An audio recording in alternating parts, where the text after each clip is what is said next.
Okay, ನಾನು ನಿಮ್ಮ ದೂತ Sameer M D ಮಾತಾಡ್ತಾ ಇದ್ದೀನಿ. ಅಟ್ ಪ್ರೆಸೆಂಟ್ ನನ್ನ ಸಿಚುವೇಶನ್ ತುಂಬಾ ವರ್ಸ್ಟ್ ಆಗಿದೆ ಅಂತಾನೆ ಅನ್ಕೊಳ್ಳಿ. ಯಾಕಂತಂದ್ರೆ ನನ್ ಮೇಲೆ ಈಗ ಆಲ್ರೆಡಿ ಪೊಲೀಸ್ ನೋಟಿಸ್ ಬಂದಿದೆ. ಸುಮಾರು 10:45ಗೆ ಪೊಲೀಸ್ ಅವ್ರು ಬಂದು ನೋಟಿಸ್ ಕೊಟ್ಟು ಹೋಗಿದಾರೆ. ನನ್ಗೇನ್ ಭಯ ಇಲ್ಲ ಗುರು, ಕಾನೂನು ಪರವಾಗಿ ನನ್ಗೇನ್ ಈಗ ಜಸ್ಟ್ ಒಂದು ಫ್ಯೂ ಅವರ್ಸ್ ಬ್ಯಾಕ್ ಬಂದು ಕೊಟ್ಟು ಹೋಗಿದಾರೆ. ಅಂಡ್ ನನ್ಗೇನ್ ಭಯ ಇಲ್ಲ. ನನ್ನ ಹತ್ರ ಎಲ್ಲಾ ಸಾಕ್ಷಿ ಇದೆ. ನಾನು ಏನ್ ವಿಡಿಯೋ ಮಾಡಿದೀನಿ, ಯಾವ್ಯಾವ ಕೇಸ್ ಬಗ್ಗೆ ಎಲ್ಲ ಮಾತಾಡಿದೀನಿ, ಪ್ರತಿಯೊಂದಕ್ಕೂ ನನ್ನ ಹತ್ರ ಸಾಕ್ಷಿ ಇದೆ. ನಾನು ವಿಡಿಯೋದಲ್ಲಂತವನ್ನ ಅಷ್ಟು ಕ್ಲಿಯರ್ ಆಗಿ ತೋರ್ಸಕ್ಕಾಗಿಲ್ಲ, ಬಟ್ ಕಾನೂನು ಮುಂದೆ ನಾನು ಪ್ರತಿಯೊಂದನ್ನ ಇಡ್ಲಿಕ್ಕೆ ರೆಡಿ ಆಗಿದ್ದೀನಿ. ನನಗೆ ಕಾನೂನು ಮೇಲೆ ತುಂಬಾ ಗೌರವ ಇದೆ, ತೊಂದರೆ ಇಲ್ಲ ಅದ್ರ ಬಗ್ಗೆ. ಅಂಡ್ ತೊಂದರೆ ಎಲ್ಲ ಆಗ್ತಿದೆ ಅಂತಂದ್ರೆ, ಈಗ ನಾನು ಬೀಯಿಂಗ್ ಎ ಮುಸ್ಲಿಂ ಗಾಯ್ ಈ ಒಂದು ವಿಷಯದ ಬಗ್ಗೆ ಮಾತಾಡಿದ್ರೆ ತಪ್ಪಾಗ್ಬಿಡಿದೆ ಅನ್ನೋ ರೀತಿ ಆ ತರ ಪೋರ್ಟ್ರೇಟ್ ಮಾಡ್ತಿದ್ದಾರೆ. ನೀನು ಹಿಂದೂ ದೇವಸ್ಥಾನನ ಅವಮಾನ ಮಾಡ್ಬಿಟ್ಟೆ, ಹಿಂದೂ ಹುಡುಗಿ ಬಗ್ಗೆ ನಿಂಗೆ ಆಗ್ಬೇಕು, ನಿಮ್ ಸಮಾಜದ ನೀನ್ ನೋಡ್ಕೋ. ಗುರು, ಹಿಂದೂ ಮುಸ್ಲಿಂ ಅನ್ನೋದು ಬಿಡು. ಈಗ ನ್ಯಾಯದ ಬಗ್ಗೆ ಮಾತಾಡೋಣ. ಹಿಂದೂ ಹುಡುಗಿ ಆಗಿದ್ರೇನೋ ಮುಸ್ಲಿಂ ಹುಡುಗಿ ಆಗಿದ್ರೇನೋ ಅನ್ಯಾಯ ಆಗಿದೆ ತಾನೆ. ಅನ್ಯಾಯದ ವಿರುದ್ಧ ಧ್ವನಿ ಎತ್ತದೇ ಧರ್ಮ. ಅಂಡ್ ಅದನ್ನೇ ನಾನು ಪಾಲಿಸ್ತಾ ಬಂದಿರೋದು. ಅಂಡ್ ಏನದು ಟ್ರೋಲ್ ಪೇಜಸ್ ಅಲ್ಲೆಲ್ಲ ನೀವು ಹಾಕೊಂಡಿದಿರಲ್ಲ, ಇವ್ನು ಹಿಂದೂ ವಿರೋಧಿ ಮುಸ್ಲಿಂ ಬರೀ ಹಿಂದೂ ಅಗೇನ್ಸ್ಟ್ ಮಾಡ್ತಿರ್ತಾನೆ ವಿಡಿಯೋಸ್ ಅದಿದ ಅಂತ. ಅವ್ರಿಗೆಲ್ಲ ಒಂದೇ ಮಾತು ಹೇಳ್ತೀನಿ, ಸಮೀರ್ ಎಂ ಡಿ ಅಂತ ನನ್ನ ಇನ್ನೊಂದು ಚಾನಲ್ ಇದೆ. ಅರೌಂಡ್ 270K ಸಬ್ಸ್ಕ್ರೈಬರ್ಸ್ ಇದಾರೆ. ಅಲ್ಲಿ ನಾಟ್ ಸೋ ನಾರ್ಮಲ್ ಅಂತ ಹೇಳ್ಬಿಟ್ಟು ನಾನು ಒಂದು ಸೀರೀಸ್ ಸ್ಟಾರ್ಟ್ ಮಾಡಿದ್ದೆ. ಅದರಲ್ಲಿ ಫಸ್ಟ್ ವಿಡಿಯೋ ನಾನು ಹೋಗಿ ಮಾಡಿದ್ದೆ ತುಮಕೂರಲ್ಲಿರುವಂತಹ ಸಿದ್ದೇಶ್ವರ ಸ್ವಾಮಿ ಬೆಟ್ಟದ ಮೇಲೆ. ಅಲ್ಲಿ ಹೋಗಿ ಸಿದ್ದೇಶ್ವರ ಸ್ವಾಮಿ ಮುಂದೆ ಕೈ ಜೋಡಿಸಿದ್ದು ಈ ಒಂದು ಮುಸ್ಲಿಂ ಹುಡುಗಾನೆ. ಅದಾದ್ಮೇಲೆ ತುಮಕೂರಲ್ಲಿರುವಂತಹ ಸಿದ್ದರ ಬೆಟ್ಟಕ್ಕೆ ಹೋಗಿ ಅಲ್ಲಿರುವಂತಹ ಸಿದ್ದೇಶ್ವರ ಸ್ವಾಮಿ ಮುಂದೆ ಕೈ ಜೋಡಿಸಿ ಪ್ರಾರ್ಥನೆ ಮಾಡಿದ್ದು ಈ ನಿಮ್ಮ ಮುಸ್ಲಿಂ ಹುಡುಗಾನೆ. ಅಶ್ವತ್ಥಾಮ ಬಗ್ಗೆ, ಮಹಾಭಾರತದ ಕಥೆಗಳ ಬಗ್ಗೆ ವಿಡಿಯೋ ಮಾಡಿದ್ದು ಈ ಒಂದು ಮುಸ್ಲಿಂ ಹುಡುಗಾನೆ. ಬಾರ್ಬರಿಕು ಅಶ್ವತ್ಥಾಮದಲ್ಲಿದ್ದಂತಹ ಇನ್ಫೇಮಸ್ ಕ್ಯಾರೆಕ್ಟರ್ ಅವ್ರ ಬಗ್ಗೆನೂ ನಮ್ ಕನ್ನಡಿಗರಿಗೆ ತಿಳಿಸ್ಕೊಟ್ಟಿದ್ದು ಈ ಒಂದು ಮುಸ್ಲಿಂ ಹುಡುಗಾನೆ. ಸೊ ಇಲ್ಲಿ ಜಾತಿ ಧರ್ಮ ಅನ್ನೋದು ಬೇಡ, ಆಯ್ತಾ? ಅಶ್ವತ್ಥಾಮ ಬಗ್ಗೆ ಓದಿದ್ರೆ ಸರ್ ಎಲ್ಲ ಅಲ್ಲಿ ವಿಡಿಯೋ ನೋಡಿ ಸರ್. ನಾನು ಇಂತ ಡೀಟೇಲ್ ಬಿಟ್ಟಿಲ್ಲ ಅಂತೇನಿಲ್ಲ ಸರ್, ಎಲ್ಲದನ್ನೂ ಮಹಾಭಾರತದ ಕುರುಕ್ಷೇತ್ರ ಯುದ್ಧದಲ್ಲಿ ಕೌರವರ ಪರವಾಗಿ ಹೋರಾಡಿದವರು ದ್ರೋಣಾಚಾರ್ಯನ ಮಗ.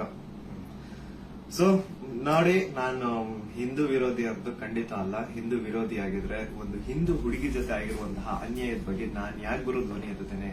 ನ್ಯಾಯದ ಬಗ್ಗೆ ಮಾತಾಡೋಣ ಅಷ್ಟೇ, ಅದೇ ನಮ್ ಧರ್ಮ. ಅಂಡ್ ಕೇಸ್ ಡೀಟೇಲ್ಸ್ ಎಲ್ಲ ಈಗ ಗಿರೀಶ್ ಸರ್ ನಿಮ್ಗೆ ಹೇಳ್ತಾರೆ, ನನ್ನ ಮೇಲೆ ಏನ್ ಕೇಸ್ ಆಗಿದೆ ಅದ್ರ ಬಗ್ಗೆ ಏನು ಅಂತ ಗಿರೀಶ್ ಸರ್ ನಿಮ್ಗೆ ಅಪ್ಡೇಟ್ ಕೊಡ್ತಾರೆ. ಬಟ್ ಅದಕ್ಕೂ ಮುಂಚೆ I really want to thank you team ತಿಪುರೊಡ್ಡಿ. ಯಾಕಂತಂದ್ರೆ ನಾನು ಅಟ್ ಒನ್ ಪಾಯಿಂಟ್ ನಾನು ಕಂಪ್ಲೀಟ್ ಬ್ರೇಕ್ ಆಗ್ಬಿಟ್ಟಿದ್ದೆ. ಲೈಕ್ ಏನ್ ಗುರು, ನನ್ ತಪ್ಪು ಮಾಡ್ಬಿಟ್ನ, ನನ್ ನಿಜ ಕಣ್ಣೀರ್ ಬರೋದೊಂದು ಬಾಕಿ ಇತ್ತು. ಅಂತ ಟೈಮಲ್ಲಿ ತಿಮುರೊಡ್ಡಿ ಆಗಿರ್ಲಿ ಅಥವಾ ಸೌಜನ್ಯ ಪರ ಹೋರಾಟಗಾರರು, ಸೌಜನ್ಯ ಶಕ್ತಿ, ಇವರೆಲ್ಲರೂ ನನಗೆ ಸಪೋರ್ಟ್ ಕೊಟ್ಟು ಇವಾಗ ತುಂಬಾ ಧೈರ್ಯ ಕೊಟ್ಟಿದ್ದಾರೆ. ಇದ್ರ ಬಗ್ಗೆ ಧ್ವನಿ ಎತ್ತಲಿಕ್ಕೆ ನಂಗೆ ತುಂಬಾ ಸಪೋರ್ಟ್ ಮಾಡಿದ್ದಾರೆ. ಸೊ ಇವರೆಲ್ರಿಗೂ ನಾನು ಚಿರಋಣಿ ಆಗಿರ್ತೇನೆ. ಅಂಡ್ ಯಾ ಸರ್, ಕೇಸ್ ಬಗ್ಗೆ ಹೇಳ್ಕೊಡಿ ಸರ್. ಅಲ್ಲ, ನಿಮ್ಗೆ ಏನಾದ್ರು ಅರೆಸ್ಟ್ ಮಾಡಕ್ ಬಂದಿರ ಪೊಲೀಸರು? ಬಂದಿದ್ರಲ್ಲ ಸರ್, ನೀವೇ ಇದ್ರಲ್ಲ ಸರ್ ಮುಂದೆ. ಸೀದಾ ಎಂತ ಕೋಇನ್ಸಿಡೆನ್ಸ್ ನೋಡಿ, ಗಿರೀಶ್ ಸರ್ ನಮ್ ಮನೆಗ್ ಬಂದ್ರು. ನಾನು ಹೇಳ್ದೆ, ಸರ್ ನನ್ ಕೈಲಿ ಆಗ್ತಿಲ್ಲ, ನನ್ಗೆ ಹೆವಿ ಥ್ರೆಡ್ ಕಾಲ್ಸ್ ಬರ್ತಿದಾವೆ, ನೀವು ಪ್ಲೀಸ್ ಬನ್ನಿ ನಮ್ಮ ಮನೆಗೆ ಅಂತ ಹೇಳ್ಬಿಟ್ಟು ಅವ್ರಿಗೆ ಲೊಕೇಶನ್ ಕಳಿಸಿ ಇವ್ರು ಬಂದ್ರು ಅಂತ ನೀರ್ ಕುಡಿತಾ ಒಂದ್ 10 ಮಿನಿಟ್ಸ್ ಮಾತಾಡ್ತಾ ಕೂತಿದೀವಿ. ಅಷ್ಟರಲ್ಲೇ ಡೋರ್ ಓಪನ್ ಮಾಡಿದ್ದೆ, ಬ್ಯಾಂಗ್ ಅಂತ ಪೊಲೀಸ್ ಅವ್ರ ಮನೆ ಒಳಗಡೆ ಎಂಟ್ರಿ. ಏನು ಅಂದ್ರೆ ಏನ್ ಹೇಳ್ತಾನೆ ಇಲ್ಲ, ಎದಕ್ ಬಂದ್ರು ಏನಂತ ಹೇಳ್ತಾನೆ ಇಲ್ಲ. ಆಮೇಲೆ ಗಿರೀಶ್ ಸರ್ ಅವ್ರ ಜೊತೆ ಎಲ್ಲ ಮಾತಾಡಿದ್ರು. ಲೀಗಲ್ ಆಗಿ ಅವ್ರೇನ್ ಮಾತಾಡಿದಾರೆ ಅಂತ ಅವರೇ ಹೇಳ್ತಾರೆ, ಕೇಳಿ. ಇವತ್ತು ಏನಾಗ್ತಾ ಇದೆ, ಸಮೀರ್ ಮಾತಾಡ್ಬೇಕಾದ್ರೆ ಯಾರದೇ ಒಬ್ಬರ ಹೆಸರು ತಗೊಂಡು ಮಾತಾಡ್ಲಿಲ್ಲ.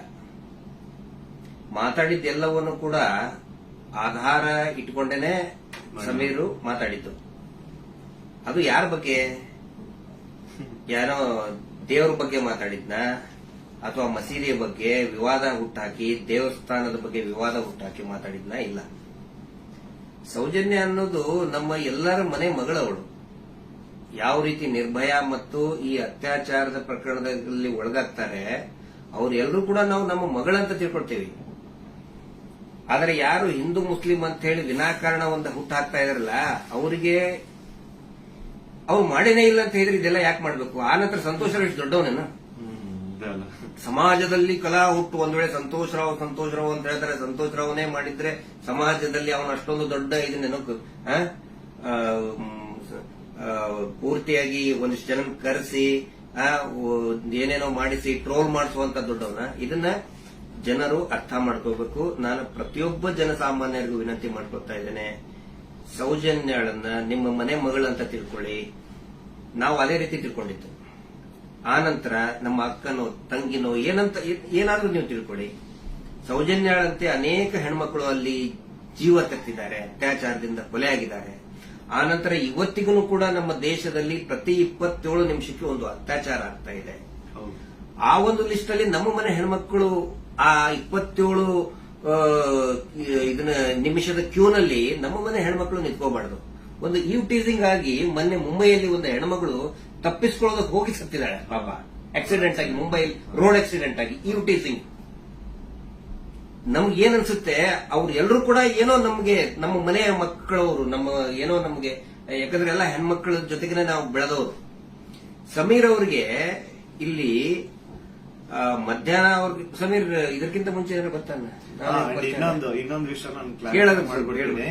ಎಲ್ರು ಏನ್ ಅನ್ಕೊಂಡ್ಬಿಟ್ಟಿದ್ದಾರೆ ಅಂತಂದ್ರೆ ಇವ್ರೆ ನನಗೆ ಹೇಳಿ ವಿಡಿಯೋ ಮಾಡ್ಸಿದಾರೆ ಅಂತ.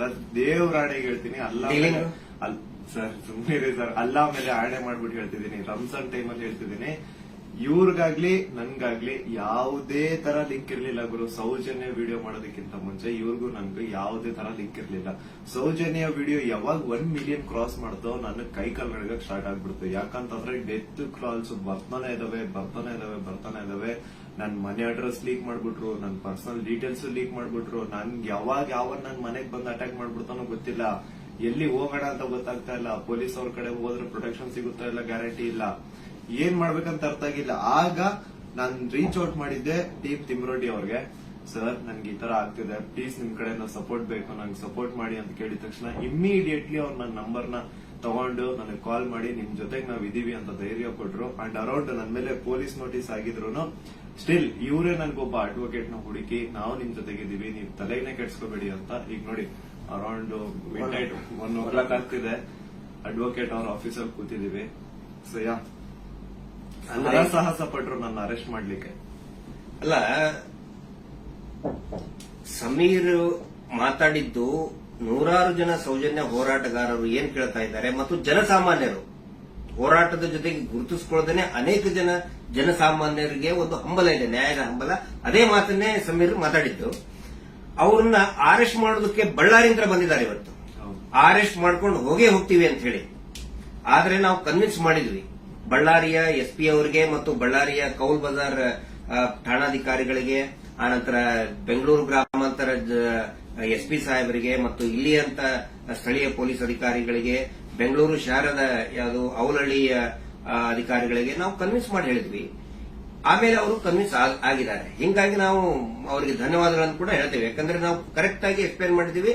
ಯಾವ ಕಾರಣಕ್ಕೂ ಕೂಡ ನಾವು ತನಿಖೆಯಿಂದ ತಪ್ಪಿಸ್ಕೊಳ್ಳುವಂತ ಮಾತೇ ಇಲ್ಲ. ಯಾಕಂದ್ರೆ ಇಲ್ಲಿ ಯಾರು ಕಳ್ಳದ್ ಮಾಡಿಲ್ಲ, ಸುಳ್ತನ ಹೇಳಿಲ್ಲ, ಅತ್ಯಾಚಾರ ಮಾಡಿದವರಲ್ಲ. ಅತ್ಯಾಚಾರ ಮಾಡಿದವರೇ ದೊಡ್ಡದಾಗಿ ರಾಜ್ಯಸಭಾ ಮೆಂಬರು ಅದು ಇದು ಅಂತ ಹೇಳ್ಕೊಂಡು ದೊಡ್ಡದಾಗಿ ಕಿಸಿತಾ ಇದ್ದಾರೆ, ಅಲ್ಲಿ ಕಿಸಿತಾರೆ. ಅದರ ವಿರುದ್ಧ ಮಾತಾಡದಂತವ್ರು ನಾವು ಯಾವ ಕಾರಣಕ್ಕೂ ಎದುರುವಂತ ಅವಶ್ಯಕತೆ ಇಲ್ಲ. ಇದೇ ಮಾತನ್ನು ಹೇಳಿದೇವೆ. ಸರ್ ಸಮೀರ್ ಖಂಡಿತ ಬರ್ತಾನೆ, ಎಲ್ಲಾ ರೀತಿಯಂತರನು ಕೂಡ ಸಹಕಾರ ಕೊಡ್ತೀವಿ ಅಂತ ಹೇಳಿದ್ದಕ್ಕೆ ಕನ್ವಿನ್ಸ್ ಆಗಿದ್ದಾರೆ. ನಮ್ಮ ಉದ್ದೇಶ ಏನಂದ್ರೆ ಇದರಿಂದ ಇವರು ಮಾಡ್ತಾ ಇದಾರಲ್ಲ, ಏನು ಹಿಂದೂ ಮುಸ್ಲಿಂ ಅಂತ ಮಾಡ್ತಾ ಇದಾರಲ್ಲ, ಈ ನಮ್ಮ ರಾಜ್ಯದಲ್ಲಿ ಕಲಹ ಆಗಬಾರ್ದು. ಅತ್ಯಾಚಾರ ಪ್ರಕರಣದ ಹೋರಾಟ, ಸೌಜನ್ಯ ಹೋರಾಟ, ಎಲ್ಲಾ ಧರ್ಮಗಳನ್ನು ನಾವು ಸೇರಿಸ್ತಾ ಇದೀವಿ. ಎಲ್ಲಾ ಜಾತಿ ಪಂಥಗಳನ್ನ ಮತಗಳನ್ನ ಸೇರಿಸುವಂತ ಕೆಲಸ ನಾವು ಮಾಡ್ತಾ ಇದೀವಿ. ಆದ್ರೆ ಇವರು ಡಿವೈಡ್ ಮಾಡ್ತಾ ಇದ್ದಾರೆ. ಯಾಕಂತ ಹೇಳಿದ್ರೆ ನೋಡಿ, ಸಮೀರ್ಗೆ ಹೆಸರನ್ನೇ ಹೇಳಿಲ್ಲ. ಹಾಗಿದ್ರೆ ಎಷ್ಟೋ ಜನಕ್ಕೆ ಸಮೀರ್ ಡೌಟ್ ಇತ್ತು, ಯಾರು ಮಾಡಿದ್ದಾರೆ, ಇವ್ರು ಹೌದೋ ಅಲ್ಲೋ. ಈ ಧರ್ಮೋದ್ಯಮಿಗಳು ಕುಟುಂಬ, ದೊಡ್ಡ ಪ್ರಭಾವಿಗಳ ಕುಟುಂಬ, ಅವ್ರ ಬಗ್ಗೆ ಗೌರವ ಇತ್ತು. ಇವತ್ತು ಯಾವಾಗ ನಿಮ್ಮ ವಿರುದ್ಧ ಇಡೀ ಪೂರ್ತಿಯಾಗಿ ಇವರು ಕೆಟ್ಟದಾಗಿ ಕೆಲವು ಜನ ಟ್ರೋಲ್ ಮಾಡಕ್ ಸ್ಟಾರ್ಟ್ ಮಾಡಿದ್ರು, ಎಲ್ಲರಿಗೂ ಕನ್ಫರ್ಮ್ ಆಯ್ತು ಇವರೇ ಮಾಡಿದ್ದು, ನಾವೇ ಮಾಡಿದೀವಿ ಅಂತ ಅವರೇ ಬಟ್ಟೆ ಬಿಚ್ಕೊಳ್ತಾ ಇದ್ದಾರೆ. ನಾವು ಸೌಜನ್ಯ ಬೆತ್ತಲೆ ಮಾಡ್ತಾಳ ಅಂತ ಹೇಳಿದ್ರೆ ಇವರೇ ಬೆತ್ತಲೆಯಾಗಿ ಹೋಗ್ತಾ ಇದ್ದಾರೆ. ಇದು ಜನರ ಗಮನದಲ್ಲಿರಲಿ. ನಾನು ಒಂದೇ ಒಂದು ವಿನಂತಿ ಮಾಡ್ಕೊಳ್ತಾ ಇದ್ದೀನಿ, ದಯವಿಟ್ಟು ಯಾರು ಕೂಡ ಏನೋ ಆಗ್ಬಿಡ್ತದೆ ಇವರಿಗೆ ಅಂತ ಹೇಳ್ಕೊಂಡು ಆತಂಕಕ್ಕೊಳಗಾಗಿ ಹಿಂದೂ ಮುಸ್ಲಿಂ ಅಂತ ಡಿವೈಡ್ ಆಗಬೇಡಿ. ಆನಂತರ ಗಲಭೆ ಸೃಷ್ಟಿಯಾಗೋದು, ಇದರಿಂದ ಶಾಂತಿ ಹಾಳಾಗೋದು ಖಂಡಿತ ಬೇಡ. ದಯವಿಟ್ಟು ಈ ರಾಜ್ಯದ ಒಂದು ಶಾಂತಿಯನ್ನ ಕಾಪಾಡಿ. ಎಲ್ಲಾ ಧರ್ಮದಲ್ಲಿಯೂ ಯಾವ ಧರ್ಮದಲ್ಲಿಯೂ ಹೇಳಿಲ್ರಿ, ಅತ್ಯಾಚಾರ ಮಾಡೋದನ್ನು ಬೆಂಬಲಿಸಿ ಅಂತ ಯಾವ ಧರ್ಮದಲ್ಲಿಯೂ ಹೇಳಿಲ್ಲ, ಯಾವ ದೇವರು ಕೂಡ ಹೇಳಿಲ್ಲ. ಆನಂತರ ಇವರು ದೇವಸ್ಥಾನದ ಬಗ್ಗೆ ಮಾತಾಡಿದ್ದು ದಟ್ ಇಸ್ ದ ಫ್ಯಾಕ್ಟ್. ಅದು ದೇವಸ್ಥಾನದ್ದು ಜೈನ್ ಟೆಂಪಲ್ ಬಗ್ಗೆ ಅಂತ ಏನ್ ಹೇಳ್ತಾರಲ್ಲ, ದಟ್ ಇಸ್ ದ ಫ್ಯಾಕ್ಟ್. ಅದನ್ನ ಸಮೀರ್ ಹೇಳ್ತಾ ಇಲ್ಲ, ಅಥವಾ ನಾವು ಹೇಳ್ತಾ ಇಲ್ಲ, ಮಹೇಶ್ ಶೆಟ್ಟಿ ತಿಮ್ಮರುಡಿ ಅವರು ಬರೆದುಕೊಟ್ಟಿದ್ದು ಹೇಳ್ತಾ ಇಲ್ಲ. ಸುಪ್ರೀಂ ಕೋರ್ಟ್ ನಲ್ಲಿ ಇದೇ ಕುಟುಂಬದವರು, ಇದೇ ವೀರೇಂದ್ರ ಜೈನ್ ಕುಟುಂಬದವರು ಸುಪ್ರೀಂ ಕೋರ್ಟ್ ನಲ್ಲಿ ಬರೆದು ಕೊಟ್ಟಿದ್ದಾರೆ, ಅಫಿಡವಿಟ್ ಮೂಲಕ ಬರೆದು ಕೊಟ್ಟಿದ್ದಾರೆ, ಅದು ಹಿಂದೂ ದೇವಸ್ಥಾನ ಅಲ್ಲ ಅಂತ. ಅದಕ್ಕೂ ಕೂಡ ಯಾರ್ದು ಇದನ್ನಲ್ಲ. ಆದ್ರೆ ಇವರು ಯಾವಾಗ ಅತ್ಯಾಚಾರ ಪ್ರಕರಣಗಳನ್ನ ನಾವು ಪ್ರಶ್ನೆ ಮಾಡಕ್ ಪ್ರಾರಂಭ ಮಾಡಿದೀವಿ, ಅವಾಗ ಹಿಂದೂ ದೇವಸ್ಥಾನಕ್ಕೆ ಅಪಮಾನ ಮಾಡ್ತಾ ಇದಾರಲ್ಲ, ಅದು ನಮ್ಗೆ ಬೇಜಾರಾಗೋದು, ಅದು ನಮಗೆ ಬೇಜಾರಾಗ್ತಾ ಇದೆ. ಆ ಒಂದು ಮಂಜುನಾಥ ಸ್ವಾಮಿಯ ದೇವಸ್ಥಾನವನ್ನೇ ಪೂರ್ತಿ ಇದು ದೇವಸ್ಥಾನನೇ ಅಲ್ಲ ಅಂತ ಸುಪ್ರೀಂ ಕೋರ್ಟ್ ನಲ್ಲಿ ಬರೆದಿದ್ದಾರೆ. ಅದಕ್ಕೆ ಸಮೀರ್ ನೀವು ತಲೆ ಕೆಡಿಸ್ಕೋಬೇಡಿ. ಏನೇನು ನೀವು ಮಾತಾಡಿದಿರಿ ಪ್ರತಿಯೊಂದಕ್ಕೂ ಕೂಡ ದಾಖಲೆ ಇದೆ. ಯಾವುದು ಕೂಡ ಊಹಾಪೋಹ ಮಾಡ್ಕೊಂಡಂತದ್ದಲ್ಲ. ನನಗೂ ಕೂಡ ಸಮೀರ್ ಯಾವ ರೀತಿ ನನ್ನ ಮಹೇಶ್ ಶೆಟ್ಟಿ ತಿಮ್ಮರುಡಿ ಅವರಿಗೆ ಸೌಜನ್ಯ ಪರಿಚಯ ಮಾಡಿದ್ಲು, ಯಾವ ರೀತಿ ಸೌಜನ್ಯ ಕುಟುಂಬಕ್ಕೆ ಪರಿಚಯ ಮಾಡಿದ್ಲು, ಈ ಒಂದು ಹೋರಾಟ ನಮ್ಮೆಲ್ಲರನ್ನು ಕೂಡ ಒಗ್ಗೂಡಿಸ್ತಾ ಇದೆ. ಎಲ್ಲಾ ಧರ್ಮಗಳನ್ನು ಕೂಡ ಒಂದು ಮಾಡ್ತಾ ಇದೆ, ಎಲ್ಲಾ ಧರ್ಮದ ಜನಸಾಮಾನ್ಯರನ್ನ ಒಂದು ಮಾಡ್ತಾ ಇದೆ. ಬಹಳ ಖುಷಿಯಾಗಿದ್ದು ನನಗೆ. ಇಡೀ ರಾಜ್ಯದ ಜನ ಬಹುಶಃ ಈ ಒಂದು ಏನಂತಾರೆ ಅದಕ್ಕೆ ಸುನಾಮಿ ರೀತಿ ಒಳಗಡೆ. And especially very thanks to all troll pages. ನಮ್ಮನ್ನ ಕೆಟ್ಟದಾಗ ಟ್ರೋಲ್ ಮಾಡೋರು ಒಂದು 5% ಇರ್ಬೋದಷ್ಟೇ, ಆದ್ರೆ 95% ಎಲ್ಲಾ ಇನ್ಸ್ಟಾಗ್ರಾಮ್ ಅಲ್ಲಿ ಇರುವಂತಹ ಟ್ರೋಲ್ ಪೇಜಸ್ ನಮ್ ಸಪೋರ್ಟ್ ಇದ್ದಾರೆ. ಅವರಿಂದನೇ ಈ ಒಂದು ಕೇಸ್ ಇಷ್ಟೊಂದು ಜನರ ಮುಂದೆ ಬರ್ತಾ ಇರೋದು. So hats off to you ಎಲ್ಲಾ ಟ್ರೋಲ್ ಪೇಜಸ್ ಅವ್ರಿಗೂ ನನ್ನ ಕಡೆಯಿಂದ ಒಂದು ದೊಡ್ಡ ನಮಸ್ಕಾರ ಅನ್ಕೊಂಬಿಡಿ. ನಿಮ್ಮಿಂದನೇ ಈ ಒಂದು ಕೇಸ್ಗೆ ಇಷ್ಟೊಂದು ಪಬ್ಲಿಕ್ ಅಟೆನ್ಷನ್ ಸಿಕ್ಕಿರೋದು. Thank you so much. And ಎಲ್ಲಾ ಕನ್ನಡ ಈ ಕಮ್ಯುನಿಟಿನ ಯೂಟ್ಯೂಬರ್ಸ್ ಯಾರೆಲ್ಲ ಇದ್ರ ಬಗ್ಗೆ ವಿಡಿಯೋಸ್ ಮಾಡಿದ್ರೆ, ಯಾರೆಲ್ಲ ನನ್ನ ಪರವಾಗಿ ವಿಡಿಯೋಸ್ ಮಾಡಿದ್ರೆ, ನಾನು ಎಲ್ಲರೂ ವಿಡಿಯೋಸ್ ನ ನೋಡಿದ್ದೀನಿ. ತುಂಬಾ ಖುಷಿ ಆಯ್ತು. ಎಲ್ಲರೂ ಇದೇ ತರ ಸಪೋರ್ಟ್ ಮಾಡಿ ಅಂಡ್ ಎಲ್ಲರೂ ನಮ್ ಜೊತೆಗಿರಿ. ಆಮೇಲೆ ಬೇರೆ ಬೇರೆ ದೇಶದಿಂದ ಸಪೋರ್ಟ್, ಆಸ್ಟ್ರೇಲಿಯಾದಿಂದ ಮಾಡಿದ್ದಾರೆ, ಇಸ್ರೇಲ್ ಇಂದ, ಬಹರೇನ್ ಇಂದ, ಕೆನಡಾ ಇಂದ, ಸಿಂಗಾಪುರ್ ಇಂದ, ಎಲ್ಲಾ ಬೇರೆ ಬೇರೆ ದೇಶದಲ್ಲಿರುವಂತಹ ಕನ್ನಡಿಗರು ಇವತ್ತು ಏನೋ ಒಂದು ಶಕ್ತಿ ತುಂಬುವಂತ ಕೆಲಸ ಮಾಡ್ತಾ ಇದ್ದಾರೆ. ನಾವು ನಿಮ್ಮ ಜೊತೆಗಿದ್ದೇವೆ ಅಂತ ಹೇಳ್ತಾ ಇದ್ದಾರೆ. ಅಂದ್ರೆ ಅವ್ರೇನು ಬೇರೆ ಬೇರೆ ಕಂಟ್ರಿಯಿಂದ ನನಗೆ ಫಂಡ್ಸ್ ಕೊಡೋದು ಅಂತದಲ್ಲ ಸ್ವಾಮಿ. ಅವ್ರ ಮಾತಲ್ಲಿ ನನಗೆ ಧೈರ್ಯ ಕೊಟ್ಟಿರೋದು ನಿಮ್ ಜೊತೆ ನಾವಿದೀವಿ, ನೀವು ಮಾತಾಡಿ ಅಂತ. ಡೀಲಿಂಗ್ ಏನಾರ ಆಯ್ತಲ್ಲ ನಮ್ದು ನಿಮ್ದು ಡೀಲಿಂಗ್ ಅಂತ ಹೇಳ್ತಾ ಇದ್ದಾರೆ. ಅಲ್ಲ, ಅವರೇ ದುಡ್ಡು ಹಿಡ್ಕೊಂಡು ಅಡ್ಡಾಡ್ತಾ ಇದ್ದಾರೆ ನಮ್ಮಿಂದ. ಮಹೇಶ್ ಶೆಟ್ಟರ್ ಹಿಂದೆ 12 ವರ್ಷದಿಂದ ದುಡ್ಡು ಹಿಡ್ಕೊಂಡು ಅಡ್ಡಾಡ್ತಾ ಇದ್ದಾರೆ. ಕೇರ್ ಮಾಡ್ತಾ ಇಲ್ಲ. ನನ್ನ ಹಿಂದೆ 1.5 ವರ್ಷ ಆಯ್ತು ಅದನ್ನ ಮಾಡ್ತೇವೆ ಇದನ್ನ ಮಾಡ್ತೇವೆ ಅಂತ ಹೇಳ್ಕೊಂಡು ಯಾರು ಕೇರ್ ಮಾಡಿಲ್ಲ. ದಯವಿಟ್ಟು ನೋಡಿ, ನನ್ನನ್ನ ಏನಾದ್ರು ಪೊಲೀಸ್ ಅವ್ರು ಅರೆಸ್ಟ್ ಮಾಡ್ಕೊಂಡು ಹೋಗಿದ್ರೆ ಲಾಯರಿಗೆ ಕೊಡೋ ಫೀಸ್ ಕೊಡೋಕ್ ದುಡ್ಡು ಸಹ ನಮ್ಮ ಹತ್ರ ಇಲ್ಲಪ್ಪ. ಯಾರೇ ಸೌಜನ್ಯ ಪರವಾಗಿ ಮಾತಾಡ್ತಾರೆ, ಅವ್ರಿಗೆ ಏನೇ ಆದ್ರೂ ಕೂಡ ಅದು ನಮ್ಮ ಜವಾಬ್ದಾರಿ. ಮಹೇಶ್ ಶೆಟ್ಟಿ ತಿಮ್ಮರುಡಿ ಅವರು ಇವತ್ತಿಗೂ ಬಹುಶಃ ಇನ್ನೂ ಅವ್ರು ಮಲಗಿರ್ಲಿಕ್ಕಿಲ್ಲ. ನಾವು ಮೊನ್ನೆ ಎಲ್ಲರನ್ನೂ ಮಲಗಿಸೇ ಮಲಗೋದವರು. ನಮ್ಮ ಜವಾಬ್ದಾರಿ. ಆನಂತರ ನಮ್ಮೆಲ್ಲರನ್ನು ಕೂಡ ಆ ದೇವಿ ಸೌಜನ್ಯ ಶಕ್ತಿ ಅನ್ನೋದು ಕಾಯ್ತಾ ಇದೆ. ಆ ಒಂದು ಆಲ್ ಮೈಟಿ ಒಂದು ದೇವರು ಏನಿದ್ದಾನೆ ನಮ್ಮೆಲ್ಲರನ್ನು ಕೂಡ ಕಾಯ್ತಾ ಇದ್ದಾನೆ. ಆ ದೇವರೇ ನಮ್ಮೆಲ್ಲರನ್ನು ಕೂಡ ಒಂದ್ ಮಾಡ್ತಾ ಇದ್ದಾನೆ. ಇದು ಜನಸಾಮಾನ್ಯನ ಹೋರಾಟ. It is a fight of common man. ಯಾವಾಗ ನಾವು ಜನಸಾಮಾನ್ಯರು ಒಂದಾಗ್ತೀವಿ, ರಿಸಲ್ಟ್ ಬಂದೇ ಬರ್ತದೆ. ಪ್ರತಿಯೊಬ್ಬರು ಹೇಳ್ತಾ ಇದ್ದಾರೆ ನನಗೆ, ಪ್ರತಿಯೊಬ್ಬರು ಸರ್ ರಿಸಲ್ಟ್ ಬಂದೇ ಬರ್ತದೆ, ಇದು ಅಂತ್ಯ ಆಗ್ತಾ ಇದೆ ಅಂತೇಳಿ ಪ್ರತಿಯೊಬ್ಬರು ಹೇಳ್ತಾ ಇದ್ದಾರೆ. ಮಂಜುನಾಥ ಸ್ವಾಮಿನ ಕಂಡು ಬಿಟ್ಟಿದ್ದಾರೆ. ರಿಯಲ್ ಆರೋಪಿ ಯಾರು ಅಂತ ಅವರು ಹೊರ ಹಾಕ್ತಾರೆ. ಅವರೇ ಎಲ್ಲ ತಂದು ಇಡ್ತಾರೆ ಮುಂದೆ. ಸ್ವಲ್ಪ ತಾಳ್ಮೆ ಇರ್ಬೇಕಷ್ಟೇ. ಅದು ಅದರದ್ದು ರೂಪ ಅದ್ರ ಪಡ್ಕೊಳ್ತದೆ. ಆನಂತರ ಇಲ್ಲಿ ಸಮೀರ್ ಅವ್ರ ಜೊತೆಗೆ ಅವರ ತಾಯಿ ಮತ್ತು ಅವರ ಅಕ್ಕ ನೋಡಿ, ನನ್ನ ತಾಯಿಗೂ ಕೂಡ ನನ್ನ ಬಗ್ಗೆ ಒಂದು ಎಷ್ಟೋ ಕಾಳಜಿ ಇರ್ತದೆ. ಅವರು ಇತ್ತ ಏನಾದ್ರು ಆದ್ರೆ ಫೋನ್ ಮಾಡಿ ಹೇಳ್ತಾ ಇರ್ತಕ್ಕಂಥ ತಾಯಿ.